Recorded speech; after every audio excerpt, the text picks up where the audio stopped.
Vesak is the Buddhist New Year. It is the Buddhist festival of light. Buddhists all over the world celebrate this very special festival from wherever they are in the world. In my little creative corner of the world, I also started to prepare for this wonderful festival.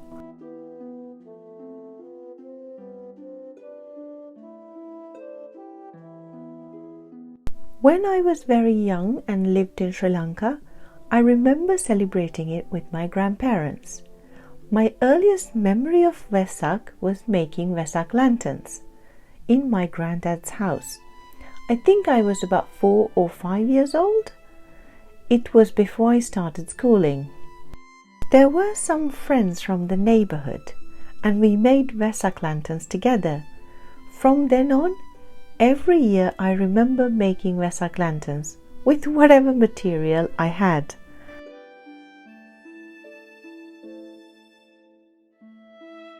Making a Vesak lantern rekindled the Vesak spirit in me, brings back a lot of joyful childhood memories, and of course it's a very special way of celebrating. I feel my roots. I feel connected to my ancestors.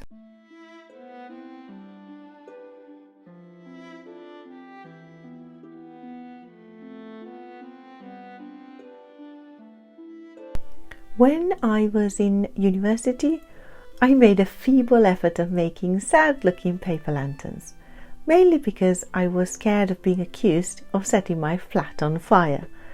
But since then, I make more of an effort.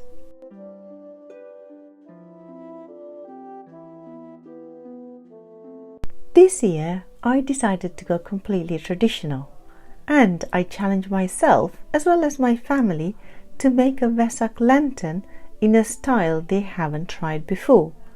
I'm proud to say my family took on the challenge. But of course, Dad had made all these lanterns in his childhood, so none of this was new to him.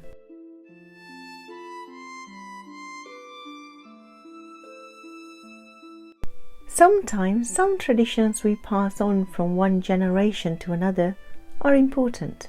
It is our history, our tradition, our roots. It is the connection that links us between the past and the future.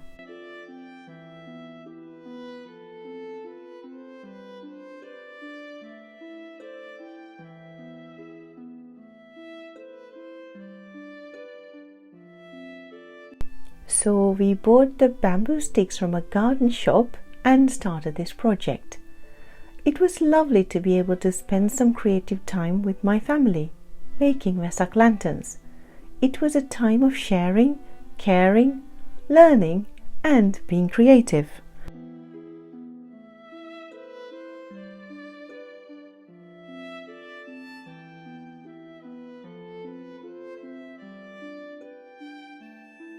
This year, when I went back to Sri Lanka for my grandma's funeral, I met all of those childhood friends I made Vesak lanterns with. They're not little anymore. They're very grown up and have their own families, jobs, and children. When we met, we talked about the childhood days, our village, other friends, stories about my grandma, and just about anything really, particularly about how life had changed us and how we all have chosen our different paths in life. And we wondered how much time and tide had changed our lives. Most of our friendship group is still in the same village, but some had moved out. It was strange how all of our paths had crossed again, even momentarily. It was a precious memory.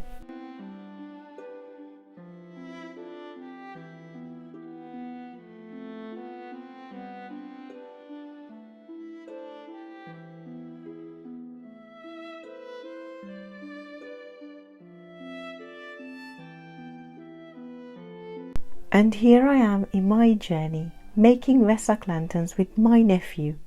He belongs to the next generation. He is the future. and I'm passing these traditions to him. And someday I hope he also will look back at these memories we made while making the Vesak Lanterns with fondness and love, at our tender moments, at our creative artistic journey.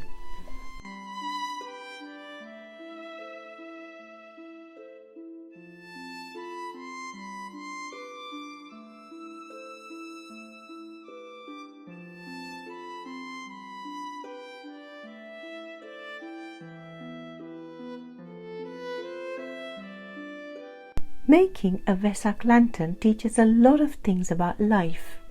Patience in building the frame, creative thinking in the process of decoration, and in the end, the pure joy when you get to light it at night. That is my favorite part of this whole journey. And then the impermanence of it all.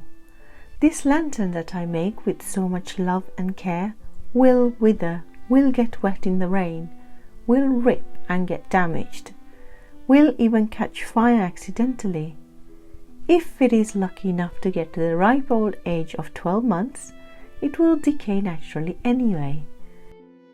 It will grow old, it will decay, just like life itself really, and it gives me a lesson about life and aging, and that's all natural. Even though we try to control the process of aging, it's all part of the nature.